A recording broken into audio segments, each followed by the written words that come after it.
वृंदावन जाऊंगी।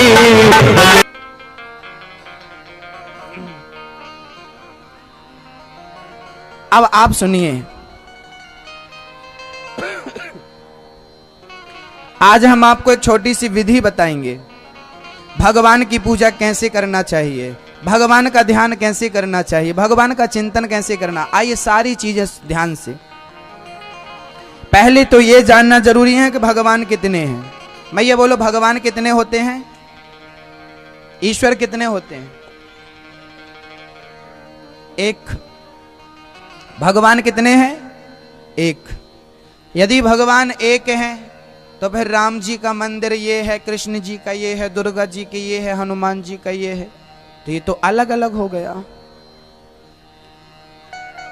तो फिर कभी कभी ये प्रश्न खड़ा होता है कि यदि भगवान एक है तो अनेक देवताओं के मंदिर क्यों हैं? फिर एक के ही मंदिर होने चाहिए थे। तो आइए मैं इसका समाधान करता हूं। पहले के लोग कहते थे 36 करोड़ देवी देवता। आज भी कुछ लोग इस विश्वास पर हैं कि 36 करोड़ देवी देवता होते हैं। देवी देवता 36 करोड़ नहीं होते।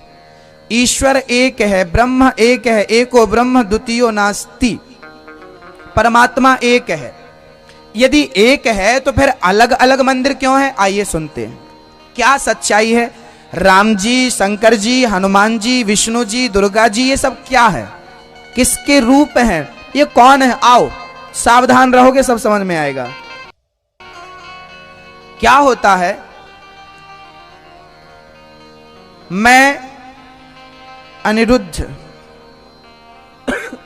आपके सामने बैठा हूं। अब ये बताइए, आप मुझे किस रूप में देख रहे हैं?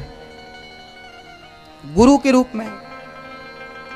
आप मुझे भाई के रूप में देख रहे हैं, पुत्र के रूप में देख रहे हैं, गुरु के रूप में देख रहे हैं। आप मुझे गुरु के रूप में देखते हैं, पर मेरी मां क्या मुझे गुरु के रूप में देखेगी? बोलते जाओ, चुपचाप नहीं रहो। बोल रहा हूं मैं, पूछ रहा हूं मैं पूछ रहा हूं, आप बोलते जाना। आप मुझे गुरु के रूप में देखते हो, लेकिन मेरी मां मुझे देखेगी तो क्या गुरु के रूप में देखेगी? अच्छा, किस रूप में देखेगी?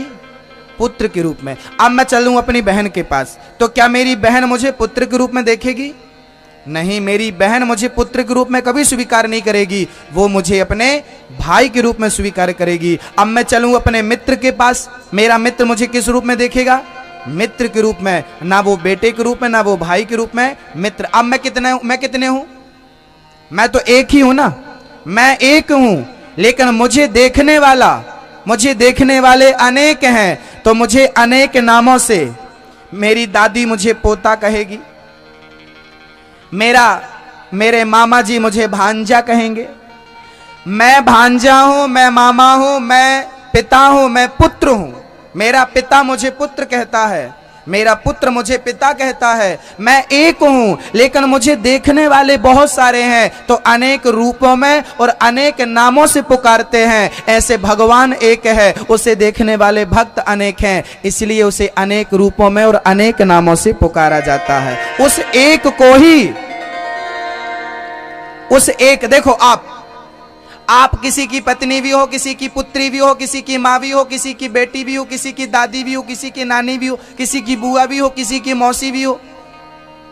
आप एक हो ना, लेकिन आपको देखने वाले इतने सारे हैं। तो कोई मौसी कह रहा है, कोई बुआ कह रहा है, कोई माँ कह रहा है, तो कोई माँ के रूप में, कोई बुआ के रूप में, कोई भतीजी के रूप में, कोई भांजी के रूप में देख रहा है। आप एक हो, आपको देखने वाले अलग अलग हैं, इसलिए अलग रूप अलग नाम से पुकारा जाता है। ईश्वर एक है, अलग नाम अलग रूप से इसलिए पुकारा गया क्योंकि हम बहुत सारे भक्त अलग अलग हैं।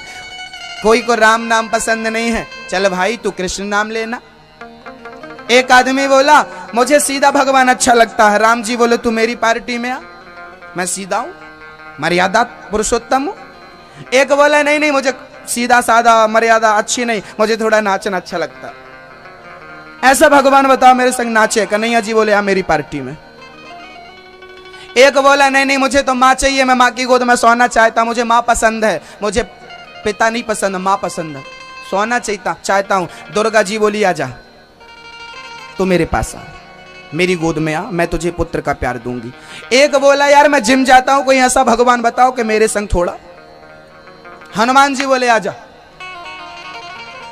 एक बोला नहीं नहीं, मैं थोड़ा बीड़ी बीड़ी पीता हूं, भांग भांग चढ़ाता हूं, मेरे हिसाब का कोई भगवान बताओ जो मेरे संग खाए पियो थोड़ा सा। शंकर जी बोले आजा मेरे पास घूम के।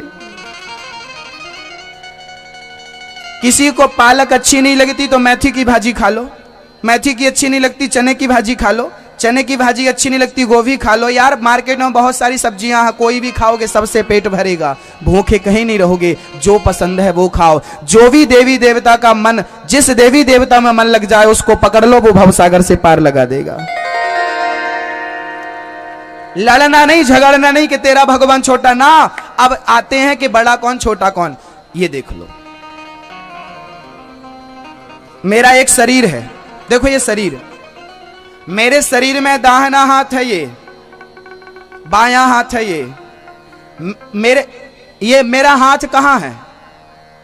मेरे शरीर में है ना। मेरा ये हाथ कहां है? मैं ये बोलो ना, मेरे शरीर में है। मेरी आंख कहां है? मेरे शरीर से बाहर है। मेरा सर कहां है? मेरा गला कहां है?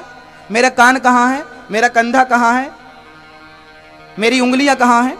मेरा पंजा कहां है? मेरा पेट कहां है? मेरा हृदय कहां है? मेरा कंधा, मेरी पीठ, सब कहां है? सब कुछ शरीर में है, लेकिन सबके नाम अलग अलग है ना। सबका नाम अलग है, सबके आकार, ये गले का आकार है, ये कान है, ये नाक है, ये आंख है, ये मुंह है, ये जिह्वा है, ये दांत है, ये मस्तक है, ये हृदय है, ये पेट है। ये शरीर एक है। एक ही शरीर में, एक ही शरीर में अनेक अंग होते हैं। ऐसे एक ही परमात्मा के इतने सारे देवी देवता उस एक परमात्मा के अंग हैं। ये अंग हैं, उस एक में ही सब है, उस एक से अलग कुछ नहीं है, उस एक में ही है, दो कुछ नहीं है। परमात्मा दो नहीं है, परमात्मा चार नहीं है। अब शंकर जी और राम जी और कृष्ण जी और भगवान विष्णु, ये क्या है? तो आइए ये भी सुन लीजिए। मैया एक बात बताओ, पानी, पानी, बर्फ, ओस और भाप कितना हुआ? चार। क्या ये चार हैं? दिखने में चार हैं, रूप में चार हैं, पर तत्वतः एक ही है।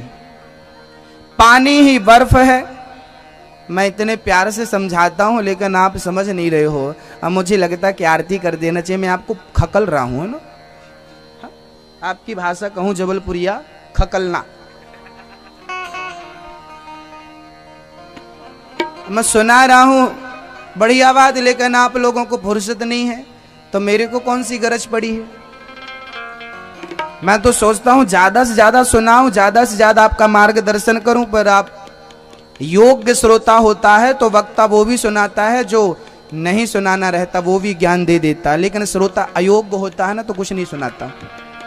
तो मुझे आप शुरू दिन तो योग्य लगे थे, चौथे दिन तक योग्य थे, उसके बाद फिर आपके अंदर अयोग्यता आनी शुरू हो गई। सुन लो, काम कर लेना। पानी, बर्फ, भाप, ओस, चार। क्या ये चार हैं? चार होते हुए भी कितने हैं? पानी ही बर्फ है, पानी ही भाप है, पानी ही ओस है। ऐसे ही जैसे पानी ही बर्फ है, पानी ही भाप है, पानी ही ओस है, चार रूपों में दिखता है, चार नामों से पुकारा जाता है, पर चार होता हुआ भी एक है। ऐसे राम, कृष्ण, दुर्गा, हनुमान जी, शंकर जी, शिव जी, ये अनेक होते हुए भी तत्वतः एक ही है। अलग अलग समझने की गलतियां ना करें। राम ही कृष्ण है, कृष्ण ही शिव है, शिव ही शंकर जी ही हनुमान जी हैं, सब एक है, अलग नहीं। चलिए अब मैं बताऊं ध्यान। ध्यान कैसे करना चाहिए। एक मैया वृंदावन गई, बिहारी जी के मंदिर में गई और आंखें बंद करके खड़ी होगी। मैंने कहा मैया क्या कर रही हो? बोले दर्शन कर रही हूं। अच्छा, मैंने कहा बहू देखने गई थी तो आंखें मूंद के देखी थी? लड़की देखने गई थी तो आंखें मूंद के देखे थे? आंखें खोल खोल के तुम भी चलो, तुम देखना। भगवान के दर्शन जब करो ना तो आंखें बंद नहीं होनी चाहिए। किसी भी मंदिर में जाओ तो आंखें बंद मत करो, आंखें खोलो, अपनी दोनों आंखें खोलो और भगवान का दर्शन करो। ये बैठे हैं भगवान, जरा खोलो अपनी आंखें और करो भगवान का दर्शन। दर्शन कैसे करना? बोले आंखें खोल कर अपनी आंखें भगवान की आंखों में मिलाओ। जब किसी मंदिर में जाओ तो भगवान की मुस्कान देखो, भगवान के बाल देखो, भगवान का श्रृंगार देखो, भगवान को इतने प्यार से देखो, इतने प्यार से देखो कि भगवान मंदिर से निकल करके मन के मंदिर में आकर बैठ जाए। जब तक मन के मंदिर में ना बैठ जाए तब तक दर्शन चालू रखना चाहिए। यह है दर्शन, इसको कहते हैं दर्शन। ऐसे दर्शन होना चाहिए। एक मैया बोली, गुरुजी हम पूजा करने बैठते हैं, हमारा मन बहुत भटकता है, माला जपने बैठती हूँ मन भटकता है। आइए आपके मन को भी ठीक करता हूँ, पालथी मार के बैठो। सब लोग पालथी मार के बैठो। आज मैं आपके मन को ना भटके इसका एक उपाय बताता हूं। ध्यान कैसे करना चाहिए भगवान का? देखिए, आप जब घर में जाप करने बैठो, पूजा करने बैठो, तो आपके घर में पहले तो ये देखो कि आपके घर में किसी हीरो हीरोइन की तस्वीर तो नहीं लगी। आपके घर में किसी हीरो हीरोइन की तस्वीर लगी है तो याद रखना,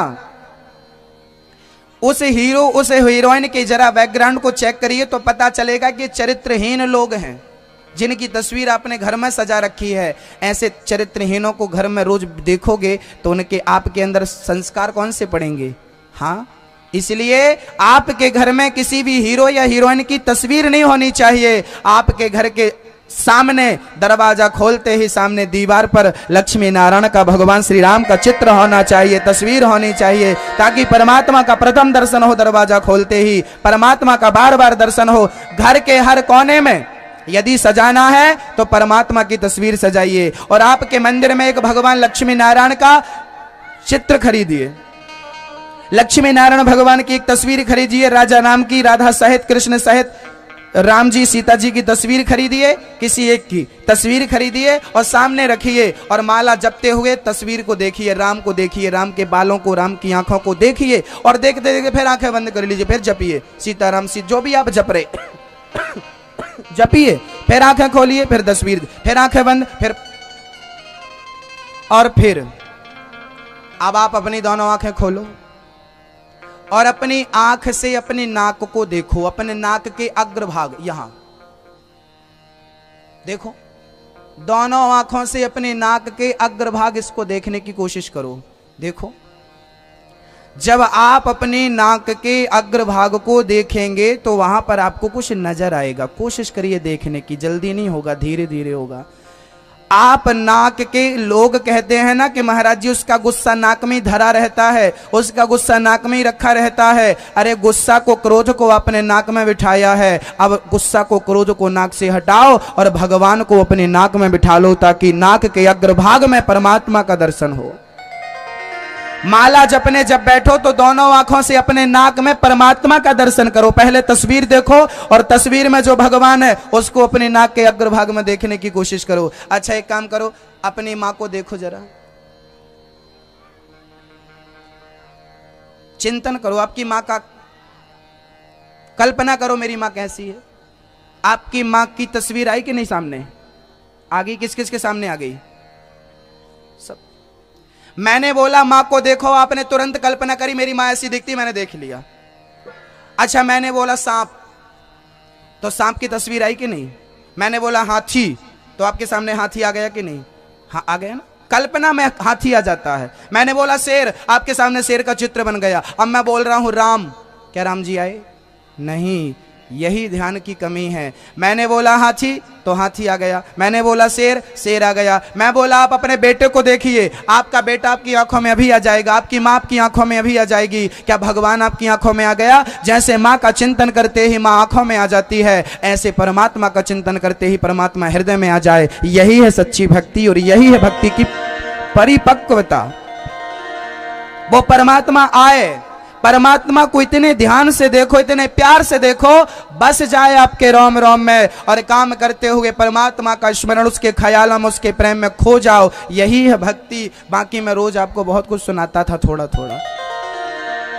भक्तों, रात को जब सोने के लिए जाते हो तो क्या करते हो? आप लोग जाते हो बिस्तर में डायरेक्ट सो जाते हो। ऐसे नहीं सोना। सोने के पहले आपकी यदि दुकान है, एक दुकानदार दिन भर का क्या हिसाब किताब होता है, दुकान बंद करने के पहले पूरा हिसाब किताब लेता है और देता है।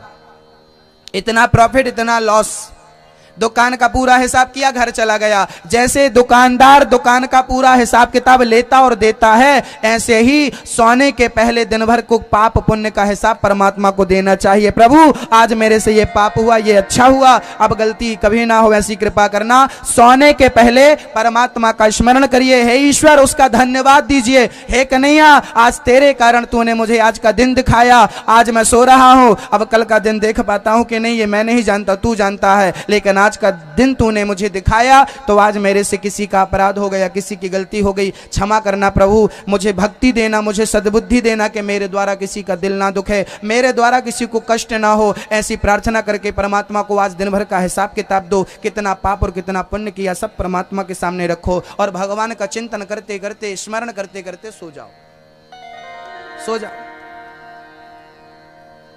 एक मैया बोली गुरुजी हमें सपने में भूत दिखते हैं। हमने कहा भूतों का चिंतन करके सोती हो तो भूत दिखते हैं। 15 दिन के अंदर गारंटी मेरी, यदि आप परमात्मा का चिंतन करके इस विधि से सोने लगोगे, मैं आपको गारंटी ले सकता हूं आपकी कि 15 दिन के अंदर आपको सपने में परमात्मा दर्शन दे देगा।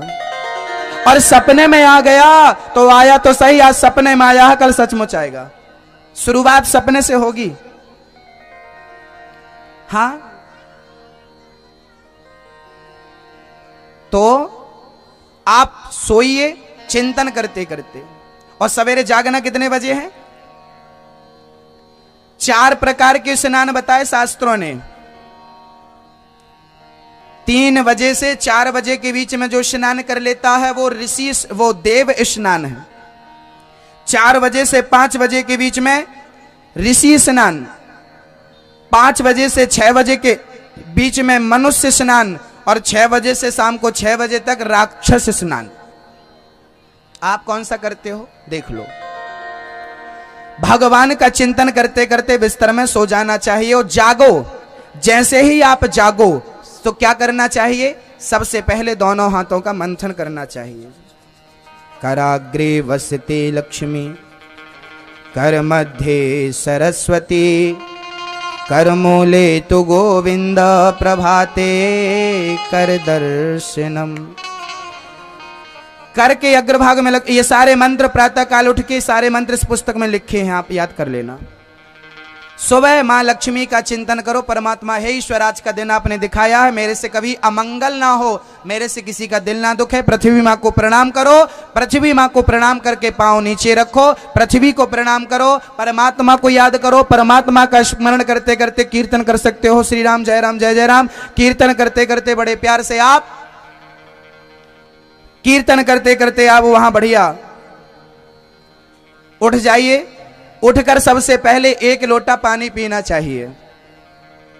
भैया अभी बैठ जाओ। 1 लोटा पानी पीना चाहिए।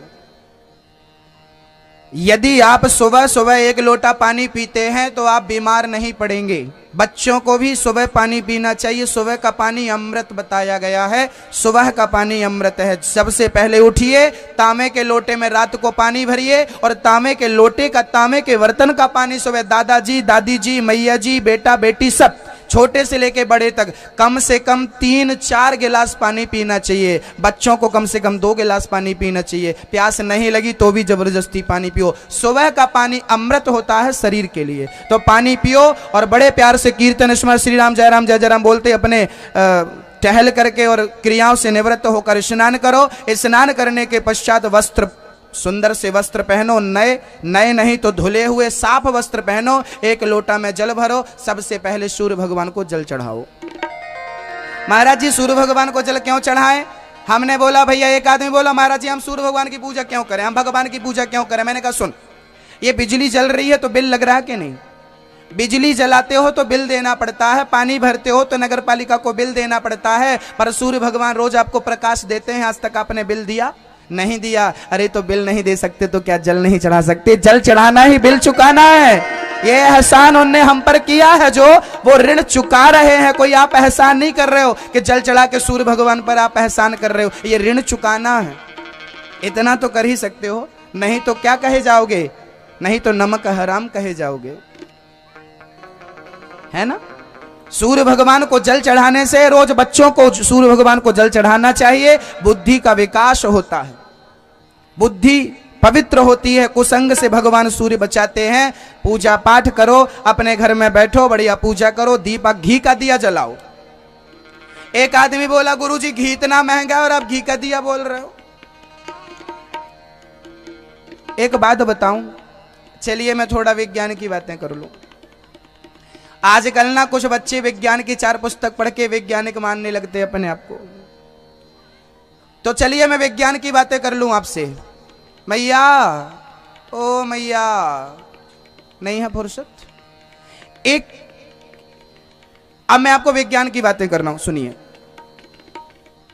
पहले आजकल लोग कहते हैं घी क्यों बर्बाद कर रहे हो, हवन करके दीपक जला के घी क्यों बर्बाद कर रहे हो। अरे घी गरीबों में बांटो, घी का पैसा। अब एक पिक्चर बना दी दुष्टों ने, शंकर जी को दूध क्यों चढ़ाते हो, बना दी। आज मैं बताता हूं क्यों चढ़ाते हैं। घी से हवन क्यों करते हो, घी क्यों बर्बाद कर रहे हो, घी की जगह गरीबों की सेवा करो। अरे भाई सुन लो, विज्ञान ने माना है इस बात को। 1 तोला गाय का जब घी जलता है तो 1 टन ऑक्सीजन पैदा होती है। ये मैं नहीं कहता, विज्ञान कहता है। विज्ञान ने रिसर्च किया है, गाय के घी पर 1 तोला घी जब जलता है, चाहे दिया जले चाहे स्वाहा लगे, 1 तोला मतलब 10 ग्राम घी जब जलता है तो कितनी ऑक्सीजन पैदा होती है? 1 टन ऑक्सीजन। वैज्ञानिकों को आज पता चला कि घी जलाने से ऑक्सीजन निकलती है। हमारे संतों को कब से पता था, इसलिए तो घी की आहुति डाल करके वो हवन करते थे। उनको पता था कि ओजोन परत आज कमजोर हो गई, आज ओजोन परत में छिद्र हो गए, आज ओजोन परत कमजोर हो गई। विज्ञान चिल्ला रहा है ओजोन परत कमजोर। अरे ओजोन परत कमजोर किसने करी? घी का हवन बंद कर दिया लोगों ने, आहुतियां डालनी बंद कर दी, तो पॉल्यूशन तो हुआ, प्रदूषण तो हुआ, लेकिन प्रदूषण को साफ करने के लिए ऑक्सीजन कम हो गई, और कम भई तो ओजोन परत कमजोर हो गई। यदि हवन बराबर मात्रा में होता रहे, ऑक्सीजन बराबर मात्रा में बनती रहे, तो कैसे ओजोन परत कमजोर हो सकती है बताइए। तो हमारे संत यदि हवन करते थे तो उसके पीछे कारण था, ताकि वातावरण में ऑक्सीजन की कमी ना हो।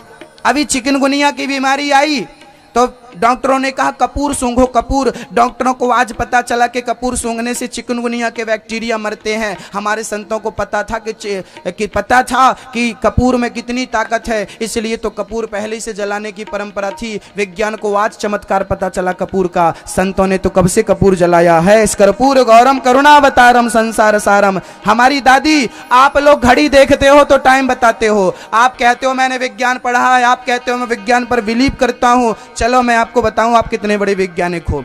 आप घड़ी देखते हो तो टाइम बताते हो, बिना घड़ी के आप टाइम नहीं बता सकते। आप पढ़े लिखे हो फिर भी आपको घड़ी का सहारा लेना पड़ता है। और आपकी दादी अनपढ़ थी, वो आकाश देख करके बता देती थी, चंद्र तारे देखकर बता देती थी कितना बज गया, सूर्य के प्रकाश को नाप कर बता देती थी कितना बज गया। आप किताबें पढ़ के अंतरिक्ष जानते हो। पहले की अनपढ़ मैया, भारत की मैया, वो अंतरिक्ष जानती थी, अंतरिक्ष का ज्ञान रखती थी। अंतरिक्ष आपकी दादी से पूछना, पहले घड़ी देख के टाइम नहीं बताते थे, अंतरिक्ष देख के रात को 2 बज गए, अच्छा पुच्छल तारा यहाँ है मतलब 2 बज गए, पुच्छल तारा ध्रुव तारा अच्छा आ गया मतलब 4 बज गए। पहले तारा देखकर लोग बताते थे, अंतरिक्ष आपकी माँ दादी जानती थी। अनपढ़, आप पढ़े लिखे कितना जानोगे। तो भैया विज्ञान ही सब कुछ है, ये कहना गलत है। विज्ञान ने तरक्की करी, विज्ञान ने चमत्कार किए, लेकिन विज्ञान भी आज भगवान के सामने घुटना टेक के खड़ा है। आप विज्ञान को आगे करके भगवान को पीछे कर रहे हो, ये गलती है। आइए मैं आपको और बताऊं, कितना सारा कुछ है जहां साइंस ने, जहां विज्ञान ने घुटने टेक दिए। आज तक विज्ञान को यह नहीं पता कि गंगा का पानी सड़ता क्यों नहीं। आज तक विज्ञान को यह नहीं पता कि ब्रह्मपुत्र नदी के बाजू में एक मंदिर है, जहां पर आप और हम जाते हैं। वहां के मंदिर का नाम है मां कामाख्या माता मंदिर। कहां पर? गुवाहाटी में। गुवाहाटी में ये मंदिर है माँ कामाख्या नाम का। उस मंदिर में साल में 4 दिन के लिए माँ के दरवाजे बंद किए जाते हैं, क्योंकि 4 दिन के लिए माँ की ब्लीडिंग होती है। जैसे स्त्रियों को मासिक धर्म होता है ना, ऐसे वहां माता रानी को 4 दिन के लिए माता जी को ब्लीडिंग होती है, 4 दिन के लिए रक्त बहता है। विज्ञान को आज तक ये नहीं पता कि यहाँ रक्त कहाँ से आता है, ब्लड कहाँ से आता है। और हमारे शास्त्रों ने बताया है कि वो माँ सती, जब शिवजी की पत्नी सती दक्ष के यज्ञ में जल के भस्म हो गई, तब माँ सती के अंग जहां जहां गिरे 51 शक्तिपीठ भारत में बन गई हैं। उन 51 में माँ की योनि गिरी थी। उस कामाख्या मंदिर में आज भी वहां से ब्लीडिंग होती है। ज्वाला माँ का मंदिर, विज्ञान परेशान है कि ज्वाला माँ के मंदिर में आग कहां से आती, ना नारियल, ना जटा, ना लकड़ी, ना कपूर, ना कुछ, फिर भी आग निकल रही है। क्या करोगे? घुटने टेक के खड़ा है। आज तक विज्ञान को यह नहीं पता कि आप जाते हो अपना बाल दान कहां करते हो। आप बाल दान करने जाते हो बालाजी मंदिर, तिरुपति बालाजी। तिरुपति बालाजी के जो भगवान है ना, उनके बाल बढ़ते हैं मेरी और आपकी तरह।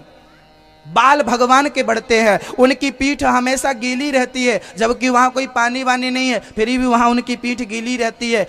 पीठ में नमी रहती है। पूछा गया नमी कैसे है, रिसर्च किया गया नमी कैसे है, तो पता चला कि ये साक्षात क्षीर सागर के भगवान हैं। हमेशा ये भगवान क्षीर सागर पर लेटे रहते हैं, तो सागर में लेटे हैं तो पीठ गीली तो लाजमी है, इसलिए भगवान की पीठ गीली है। आज तक विज्ञान को यह नहीं पता कि उज्जैन में भैरवनाथ महाराज शराब क्यों पीते हैं। चमत्कार यदि आप देखो, चमत्कार के बाद बिलीव करो, तो मैं 50 चमत्कार बता दूं आपको। आज तक विज्ञान को यह नहीं पता कि भगवान का झंडा विपरीत दिशा में क्यों लहराता है। हवा इस दिशा में चलती है और झंडा विपरीत दिशा में। जगन्नाथपुरी का झंडा हवा के विपरीत दिशा में लहराता है, क्यों? बहुत सारे ऐसे तथ्य हैं। अरे ऐसी चमत्कार की परंपराएं तो अभी जबलपुर में एक बड़ा पत्थर है, आपने नाम सुना होगा, जबलपुर की भी एक बात है। जबलपुर में एक पत्थर है बहुत बड़ा, किस आधार पर खड़ा, किस आधार पर रुका, किसी को नहीं पता है ना। तो सब ईश्वर की मर्जी है, ईश्वर की कृपा। बहुत सारे मैं आपको उदाहरण दे सकता हूं, लेकिन आप इतने में ही संतोष करिए। अब मैं ये आपको ले चलूं, रोज हनुमान चालीसा का पाठ आपको करना चाहिए ताकि आपकी बुद्धि विकसित रहे। बच्चों को अंकुरित, मैं मम्मी पापा से निवेदन करना चाहता हूं कि बच्चों को अंकुरित खिलाएं। चना अंकुरित, दाल अंकुरित, अनाज अंकुरित कर करके खिलाएं, ताकि बच्चों की बुद्धि का विकास हो। और बड़े प्रेम से बच्चे पढ़ने लिखने में पिज्जा और जो खाते हैं बच्चे, उनसे दूर रखिए। बहुत ज़्यादा उनमें मिलावट है, जिनसे बच्चों की बुद्धि का विकास नहीं हो पाता सही समय पर। दूसरी बात यह है कि आजकल के बच्चे सही समय पर सही विकास को नहीं प्राप्त करने के कारण बुद्धियां बिगाड़ लेते हैं और गलत मार्ग पर चले जाते हैं। आज सबसे बड़ी विडंबना क्या है वो सुनिए। आज मैं एक विडंबना की ओर आपको ले चलूं। तो भगवान का ध्यान कैसे करना है आपको पता चल गया। आइए बच्चों की ओर ले चलूं मैं आपको। कल मैंने बोला था कि बच्चों को लेके आना। कितने बच्चे आए हैं हाथ उठाओ। सारे आए हैं, ठीक। सबसे पहले तो बच्चों को मैं ये बताऊंगा कि बच्चों आपको कितने बजे उठना चाहिए, आपको पता है कितने बजे? सूर्य भगवान उदय होएं उसके आधा घंटा पहले आपको उठ जाना चाहिए। मैं तो 1 घंटा कहूंगा, लेकिन फिर भी ठंडी है तो थोड़ा सा छूट है। 1 घंटा पहले हमें उठना चाहिए। सुबह का वातावरण शांत होता है, उस समय अपनी पुस्तक लेनी चाहिए और अपने दिमाग को केंद्रित करना चाहिए पढ़ाई में। आजकल के बच्चों की सबसे बड़ी लापरवाही है कि जैसे ही बच्चे बड़े होते हैं मम्मी पापा मोबाइल पकड़ा देते हैं, बच्चे गेम खेलते हैं, या तो व्हाट्सएप और फेसबुक में बिजी रहते, चैटिंग करते रहते हैं। बच्चों के बर्बादी का सबसे बड़ा कारण है मोबाइल। बच्चों के पास से मोबाइल बहुत दूर रखना चाहिए और ज्यादा से ज्यादा बच्चों को पढ़ाई में ध्यान खुद को लगाना चाहिए। ये मम्मी और पापा के कहने की बात नहीं है। एक पुस्तक, एक सब्जेक्ट खोल लो, आज हमें इस सब्जेक्ट को पढ़ना है। जो पढ़ना है उसे पढ़िए मत, उसे समझिए। पढ़ करके और समझ करके, दोनों में अंतर है। पढ़ना, रटना और समझना, तीनों में अंतर है। तो आप पढ़िए नहीं, रटिए नहीं, आप समझिए। समझ के आप आगे बढ़ेंगे तो बहुत आगे बढ़ जाएंगे, और पढ़ के आगे बढ़ेंगे तो भूलते जाएंगे। रट के आगे बढ़ेंगे तो भी भूलते जाएंगे। इसलिए पढ़ाई समझने की होती है। मैं हिंदी जब पढ़ता था, संस्कृत जब पढ़ता था, तो मैं पूरा याद नहीं करता था, मैं पूरी पुस्तक पढ़ता था शुरू से लास्ट तक, पूरी हिंदी की पुस्तक, संस्कृत की पुस्तक, पूरी विज्ञान की सारी पुस्तक पढ़ता था और पढ़ने के बाद उसको बंद कर देता, इसको बंद करके यहां रख देता और उसके अंदर का मैं चिंतन करता, मैंने क्या पढ़ा याद करूं, मैंने क्या पढ़ा उसको याद करूं, इस प्रश्न का फिर मैं प्रश्न पढ़ता और उत्तर अपने मन से लगाता कि इसका ये उत्तर होना चाहिए और फिर मैं उत्तर खोल के देखता क्या यही है, मिलान करता। याद रखिए, यदि आप अपनी पढ़ाई में अपनी बुद्धि लगाएंगे तो आगे जाएंगे और केवल कोचिंग और केवल मास्टर जी के भरोसे रहेंगे तो केवल वहीं रहेंगे जहां सारे विद्यार्थी हैं। यदि आपको आगे जाना है तो अपनी बुद्धि का उपयोग आपको करना पड़ेगा। मैं स्वयं पूरी पुस्तक पढ़ूं, एक बार पूरे पुस्तक, आपकी विज्ञान, आपकी साइंस, सोशल साइंस आदि आदि जो भी पुस्तकें हैं, एक बार पूरी मेन पुस्तक, कुंजी मत पढ़िए, गाइड मत पढ़िए, एक बार पूरी पुस्तक ओरिजिनल पढ़िए, पाठ पढ़िए, पूरा पढ़ के एक बार नहीं 2 बार पढ़िए और उसे पूरा समझिए। और समझने के लिए क्या चाहिए, आपका दिमाग चाहिए, दिमाग केंद्रित चाहिए, भागता हुआ नहीं। क्या होता है, सुई यदि हिल रही हो ना तो धागा कभी अंदर नहीं जाएगा, कितना भी प्रयास कर लो, धागा अंदर तब जाएगा जब सुई और धागा दोनों शांत हो, मतलब दोनों केंद्र में हो। ऐसे ही जब आपका मन और आपकी बुद्धि जब स्थिर होगी तब आपकी पढ़ाई आपको फल देगी, आपकी पढ़ाई आपको ऊंचाइयों में ले जाएगी, गगन चूमेंगे। आइए अब मैं आपकी वो बात करता हूं जिसके आप सबसे ज्यादा घायल हैं। आज हमारी बहन बेटियां, हमारे भाई लोग सबसे ज्यादा परेशान हैं। बच्चों का तो ठीक है, 10-12 साल के बच्चे तो ठीक है, फिर भी पढ़ लिख के माँ बाप का नाम रोशन करते हैं, लेकिन जैसे ही 10वीं के बाद 11वीं और 12वीं में कॉलेज में जाते हैं, आजकल आपने देखा होगा छोटे छोटे बच्चों को प्यार हो जाता है। 10वीं 12वीं के बच्चों को प्यार हो गया तो क्या हुआ, बोले लड़की से प्रेम हो गया, लड़के से प्रेम हो गया, और प्रेम हुआ तो अब पढ़ाई वढ़ाई धरी भाड़ में, हम तो प्रेम करेंगे। मोबाइल, मम्मी से जिद, मम्मी मोबाइल दिला, पापा से बोलो मोबाइल आया तो गद्दा ऊपर, रजाई ऊपर, अंदर चैटिंग चल रही है। बच्चे माँ बाप की आंखों में ऐसे धूल झोंकते हैं जैसे वो माँ बाप के लिए पढ़ रहे हो। अरे माँ बाप का कुछ भी नहीं बिगड़ने वाला, माँ बाप की तो गई, पर आपका भविष्य बिगड़ने वाला है। इसमें माँ बाप का कुछ नहीं बिगड़ेगा। माँ बाप तो जैसा आप कहोगे हमें ये दिला दो, दिला देंगे। माँ बाप को आप कहोगे हमारी यहाँ शादी करा दो, करा देंगे। लेकिन आपको अपने भविष्य के बारे में सोचना होगा। जितने बच्चे यहाँ बैठे हैं वो कान खोलकर सुने, खासकर हमारी बहनें सुनेंगी। बहनों के आज साथ क्या होता है, आज बहुत सारे लड़के आते हैं, एक लड़का एक लड़की से बोला मैं तुमसे प्यार करता हूं, एक लड़का लड़की से बोला मैं तुमसे प्यार करता हूं। लड़की बोली किस रिश्ते से प्यार करते हो? लड़का बोला अपना प्रेमी समझ लो। लड़की बोली ठीक है मैं अपना प्रेमी तुमको मान लूं, तो ये बताओ कि तुमने मेरे से ही प्रेम क्यों किया, इतनी सारी लड़कियां उनसे प्रेम क्यों नहीं किया? लड़का बोला नहीं तुम बहुत अच्छी लगी। लड़का ना लड़की की प्रशंसा करता है ताकि वो मेरे जाल में फंस जाए, लड़की को बहुत कोशिश करता है। एक लड़की बहुत समझदार थी, उस लड़की ने कहा उस लड़के से कि ठीक है तुम मेरे को कहते हो कि मैं तुमसे प्यार करता हूँ, एक काम करना कि अपनी बहन को ले जाना और अपनी बहन को ले जाकर किसी लड़के से कहना कि तू बोल इसको कि मैं तुझसे प्यार करता हूँ। लड़का बोला मैं अपनी बहन से क्यों कहूँ कि तू उसको बोल के मैं तेरे से प्यार करती हूँ या करता हूँ। आज एक लड़का दूसरी लड़की से कहता है मैं तुमसे प्यार करता हूं, लेकिन उसकी बहन की तरफ कोई लड़का आंख उठा के देखे ना तो वो अपनी बहन की रक्षा के लिए उसकी आंखें नोचने को तैयार होता है। अपनी बहन की रक्षा करना तो जानता है लेकिन दूसरों की बहनों की इज्जत लूटने को तैयार खड़ा है। कैसे कल्याण होगा इस देश का, कैसे कल्याण होगा? अपनी बहन को बहन कहता है, अपनी बहन की आबरू बचाता है, अपनी बहन की इज्जत बचाता है और खुद दूसरों की बहन की इज्जत लूटता है। कैसे कल्याण होगा? अरे वो भी किसी भाई की बहन है। हिंदुस्तान की हर लड़की हमारी बहन है। यदि इन्हें गंदी निगाहों से देखना शुरू कर दोगे, मैं कथा की शुरुआत में ही आज चरित्र की और दृष्टि की चर्चा कर चुका हूं, इसलिए उस सब्जेक्ट पर नहीं जाऊंगा। मैं केवल इतना कहूंगा, एक लड़की और एक लड़का मेरे पास आए, कुछ दिनों की पुरानी घटना है। एक लड़का मेरे से बोला गुरुजी मैं इस लड़की से प्यार करता हूं। मैंने कहा तो ठीक है। बोला मैं इससे शादी करना चाहता हूं। मैंने कहा करो। बोला गुरुजी मेरी मम्मी तैयार नहीं है, मेरे पापा तैयार नहीं है। मैंने कहा तो तैयार करो ना, उनको रेडी करो। बोले गुरुजी मम्मी बोल रही है तू शादी करेगा तो मैं घर में नहीं घुसने दूंगी। मैंने कहा तो मत कर, मम्मी का दिल क्यों दुखाता है? नहीं गुरुजी मैं इस लड़की से शादी करूंगा। मैंने कहा जब तूने ठान लिया है तो तेरी मम्मी का क्या होगा? बोला मैं मम्मी को छोड़ करके दूसरे शहर में चला जाऊंगा, मैं मम्मी को छोड़ दूंगा। मैंने कहा ये बताइए लड़की thanks for my watching video.